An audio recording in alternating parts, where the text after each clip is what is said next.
All right, so we're going to get started about sponsorships. And I know a lot of people are wondering, like, how to do this. You know, you feel like you should be doing it and why, and what else, do you need to do? There's so many people out there that are doing it.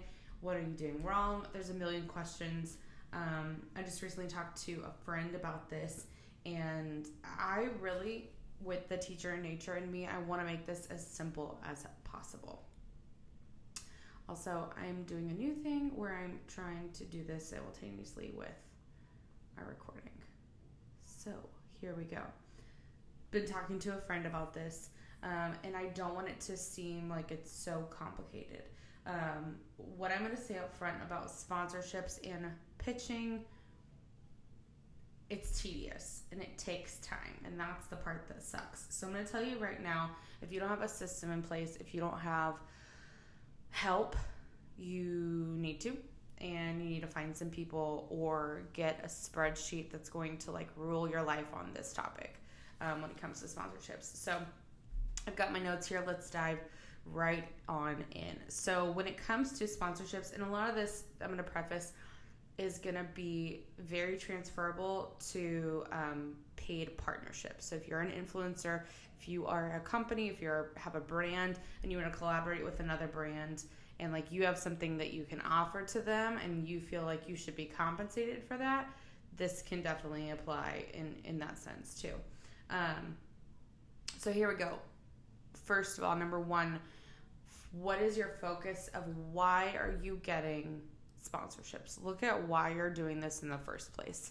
So I'm going to go, for example, talk about events, because we're very event centric, and that's what we do with Dallas Girl Gang and with our conference. And so we're doing this to A, help cover our costs, B, offer our audience on Instagram right now, we're 25,000 plus. Facebook group is 13,000 plus, I think. I don't know. Whatever. We want to offer our audience to another brand, another company that can provide us something that we need, because they in turn need our exposure. And I'll talk about that in a little bit. And we want to partner because we also, like I was saying a second ago, can be compensated for the use of our audience. So if you're an influencer listening to this, you know that sharing someone's stuff organically and driving traffic to their website, their social media, whatever, is super valuable, and you could be really, really good at that.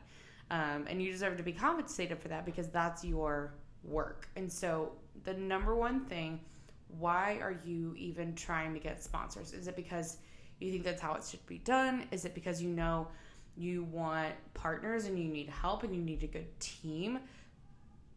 Look at why you think you need those things. For example, with our events, I'm always going to go back to this.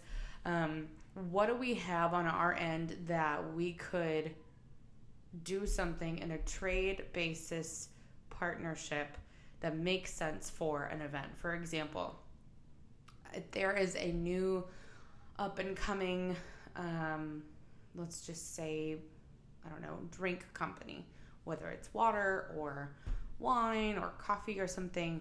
And then this happens both ways with our brand right now. People are reaching out to us, but also people didn't always reach out to us. We did a lot of cold pitching in the beginning days, or if they already kind of knew who we were, it was a little bit more warm of a lead. But if we have a little bit of a relationship, it's definitely going to be easier. But if we see someone that's kind of up and coming, we can say, hey, you have this awesome product or this awesome service. We, in this case, products, it's water. We want to offer you exposure with our audience by partnering with us in XYZ way. What do you think? I think the number one reason that a lot of pitches don't get read or responded to is because you're not specific enough and you don't ask for anything. People that you're pitching to are super, super, super busy like you, but probably even more so because they're the people you're reaching out to may be the decision makers, but also they may have to take it to their boss first. So you never know who you might be sending this to. If you get their email off of Instagram or something, it could be like if it's info at blah blah blah.com, that could go to anybody. We don't know. So kind of to go backwards and kind of big picture, why are you getting the sponsors? Is it because you are trying to cover your costs and keep your costs low to produce the event or to produce something? Or are you doing something, creating a project or some kind of social media campaign that you need really strategic partners on? So really, you just have to know, why are you doing this? Why do you need sponsors? More than likely, it's because you need things paid for, and you have to have something that is of value to those people. If you're pitching to a makeup company, for example, and you're trying to put on a show about or an event about coffee, that doesn't make sense. That brand, that makeup brand you're going to reach out to is probably going to delete your email, because that there's no correlation between the two unless you make it very clear how they could connect. So why are you doing it? And kind of a micro point to that, do you have something to offer who you're pitching to? If you have to, I would say stop right now, and if you're listening to this, write out all of the stuff that you can think that you have to offer to someone else that you might be pitching to. And that might be like, numbers are big, your email list, your following, your engagement, like how many comments do you get? Like, what they want to know, who's talking to you, why are they talking to you, what kind of people are these? Do you have demographics? Do you have any survey information, like what percentage of women that follow you are African American, or what percentage of people that follow you are in Texas, or is it more all over the United States? They want to know those things. If it's on a local level, I think they're going to get that immediately. If you're reaching out to a local company, if you're reaching out to a larger company that's maybe a franchise or it's nationwide, I would, and you don't have an audience that's nationwide, it's going to be a lot tougher. Okay, so number 2, you don't want to just seek their money. If you are pitching for cash, there is a low chance that that's actually going to happen unless you really, really did your research, or you have solid relationships with the company that you're reaching out to. So what I mean by that, and of course you're like, Amanda, but we're trying to build a business to make money. I'm the biggest proponent for that. I 100% get that. And we do that. And because we have what people are, or the companies that we're working with and pitching to, we have something that they need and they want. You don't want to always just be thinking about the money of that piece, though, when you're pitching for sponsorship. You need to lay out, what is it going to take to produce this event or this project, whatever it is, and then are there things that could get covered by a trade or in-kind or donation of time or goods or services, partnership, sponsorship, that we could cover that way? One example is if you are having an event and you need, water covered, or you need something covered that you don't want to have to pay out of pocket for, who can you look at and see that they're going to align with you? Do you have a relationship with them? How could you build a relationship with them? And then do they fit?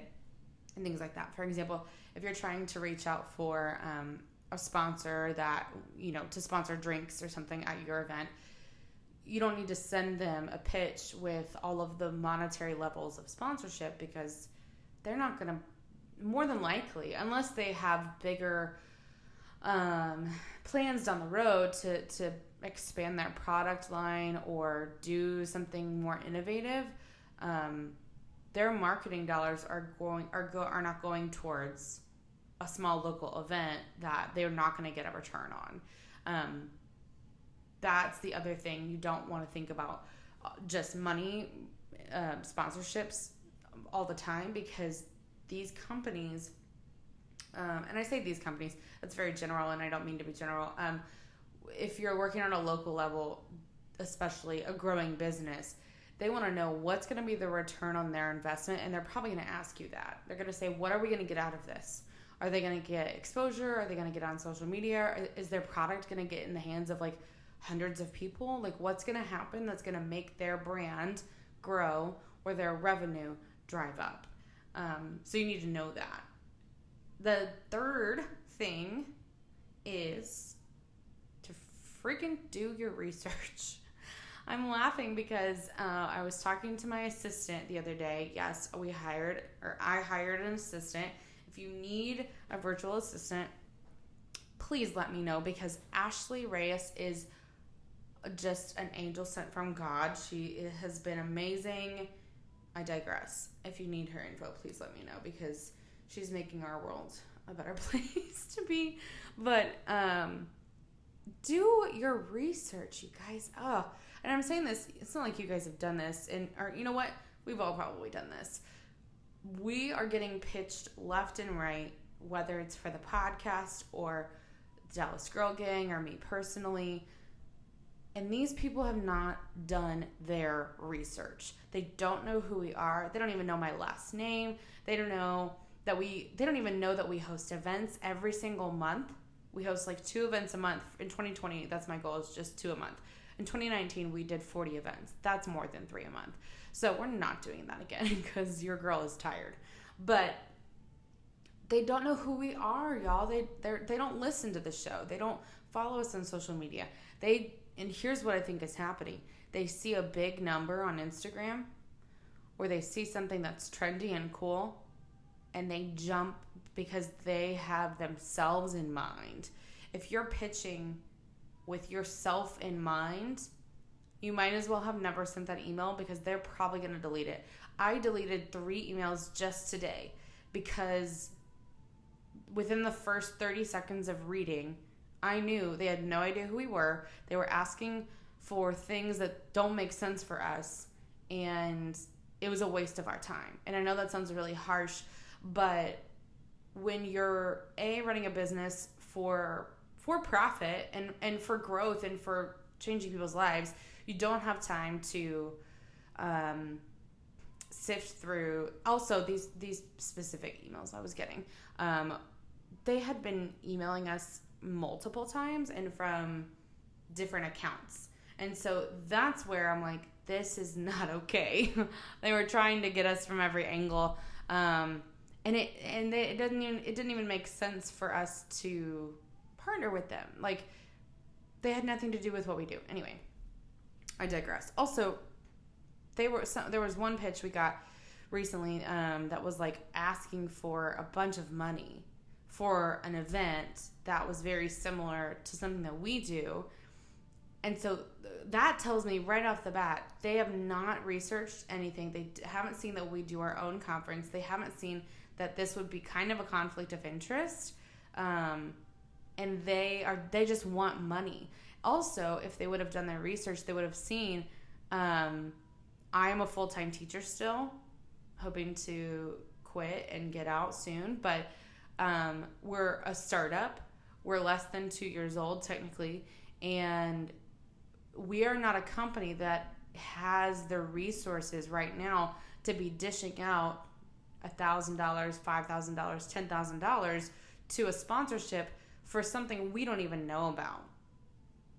That doesn't make sense. Now, sidebar, if it was like Chase Bank and, if it was a big company, it was going to be a huge return on our investment, hell yes, I would do it. I would give $1,000 on the spot if I knew we were going to get national exposure, because in my mind, I know where my goals are. I know I'm headed to like franchise this business model. We're launching into Austin, all those things. So do your research, even if it's just like 5 minutes. Like, go on Instagram, find something unique about that person, that company, especially if you've never even used their product or engaged with their brand at all. That's really risky. Now, do we do it? Yes. But obviously we can't buy all the products of all the brands we want to work with, and then it's not going to work out. Don't do that. But I'm saying do your research, because people that are reading these emails can sniff it a mile away. I can sniff it, and it's kind of like when someone's trying to be creepy about direct sales. And I say that coming from a direct sales background. I did direct sales for 4 or 5 years, and I know we could talk about that another time. I'm a proponent of it. It funded the first days of Dallas Girl Gang when there was no money coming in, because it wasn't even a thing yet. But do your research, please, for me. Do your research. And if you are a part of our boss community, and if you're not, dallasgirlgang.com/boss community, you can post in our group and run your pitch by me. Say, hey, does this look good? Or, you know what, better yet, run it by the dozens of other women that are in that group and say, what do you guys think? Does this sound good? Any suggestions? I'm going to take a sip of my iced coffee. Give me a second. So, do your research, and yeah, this is what the boss community is for too. It's like having someone proofread it. Have someone proofread it. Get help. Sounds really, really abrasive. Get help. Have someone help you, and or have a system. I said this at the beginning, but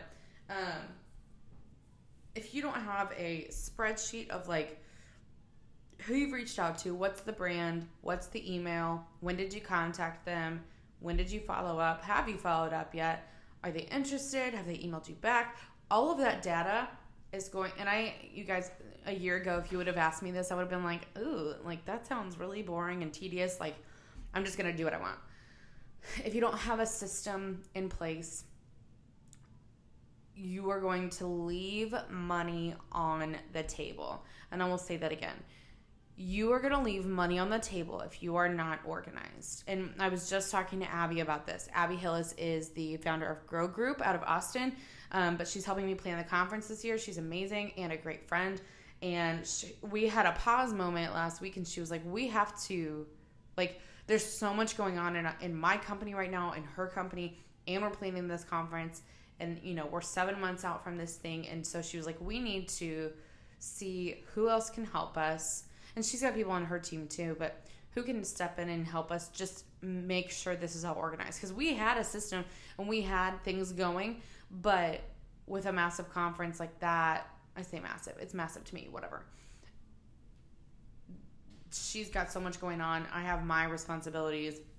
Some things were falling through the cracks. So again, Ashley Reyes, lo and behold, swooped in, and I said, hey, I need you to help us just go in and run the data of like who we've reached out to, have they contacted us back, are they interested, when was the date we followed up, blah, blah. That way we can just go into that spreadsheet and see, oh, they're interested, and the last time we talked to them was February 1st. We should probably follow up because it's February, whatever the hell, I don't know.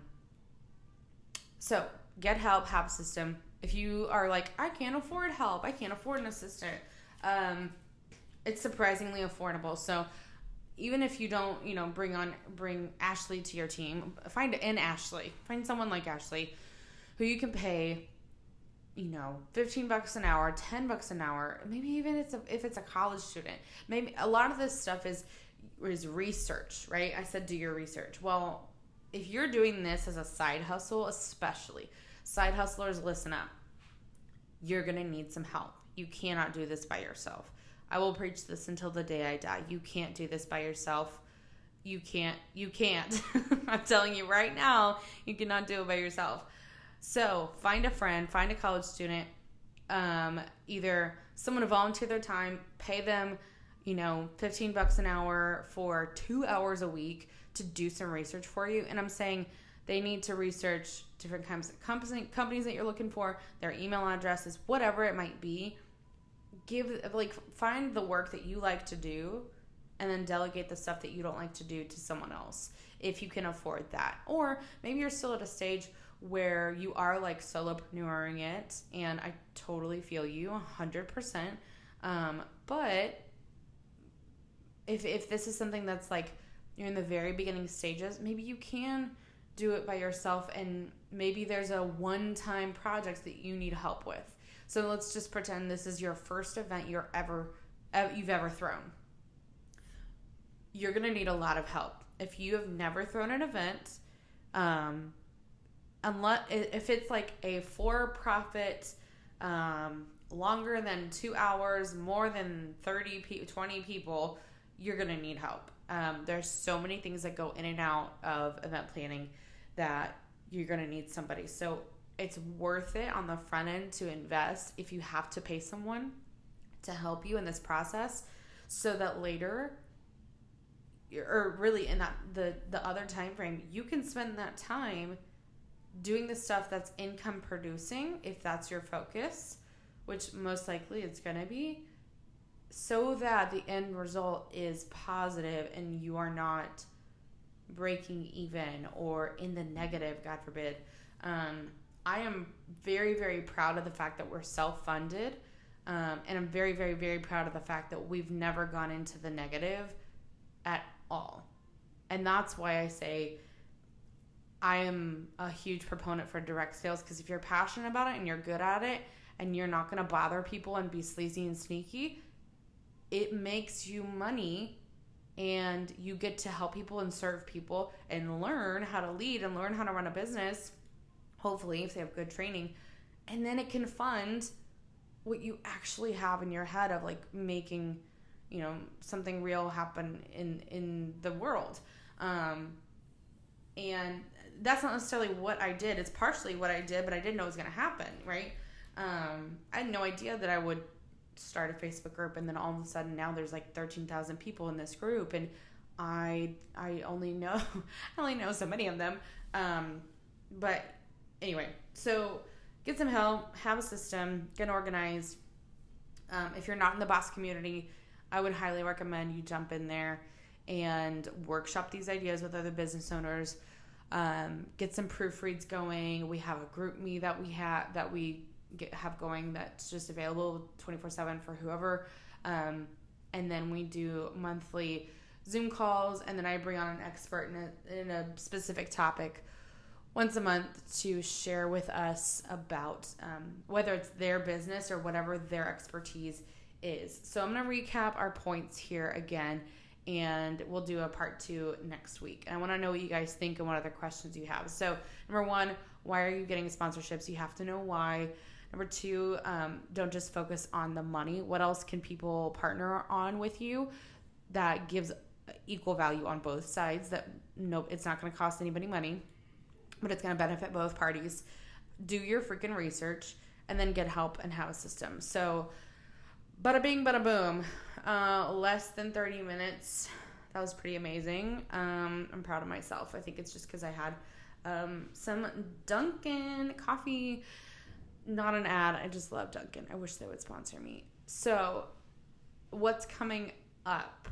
What's coming up is next week we have Robin Long from The Balanced Life on the podcast. She's incredible. I've followed her for years. She started as a Pilates instructor and then went and started her own online community and has produced hundreds and hundreds of Pilates and bar workout videos. So good for your body. And then she created this amazing sisterhood that we'll talk about more on the podcast next week. If you are in Dallas local, we have February 28th, the Boss Babe Happy Hour coming up at the Riveter. So excited to partner with them on their connecting night. We're going to bring in a few amazing people that are just creative entrepreneurs talking about authentically branding yourself. And I don't mean that in a very buzzword way, but living and breathing your personal brand, just 100% yourself. And then, of course, Austin Girl Gang. If you have a friend that lives in Austin, or you know that you have followers that live in Austin, share Austin Girl Gang on your social media. Austin.girlgang is our at symbol. Why did I call it that? Whatever. Tag us on Instagram, Austin Girl Gang. We're launching in March. Our launch event is March 16th. So if you are not going to South by Southwest, come to our event. It's only $10. It's going to be amazing. $10, and we're going to have some awesome speakers and amazing vendors and drinks and food, and it's going to be so fun. I cannot believe that we're launching a franchise of this into a new city. It's going to be amazing. Thank you guys for listening to this episode. If you like it, really honestly, right now, go to the podcast page on the app, wherever you find your podcasts, rate and review, or even just rate. Just give us like, I don't even care. Just give us like some stars. No, 1 star. I don't want that. Unless you think it's 1 star, please give me your honest feedback. So, love you. Thank you for listening. Gang. And we will see you on social media. I'm sure I will talk to some of you soon.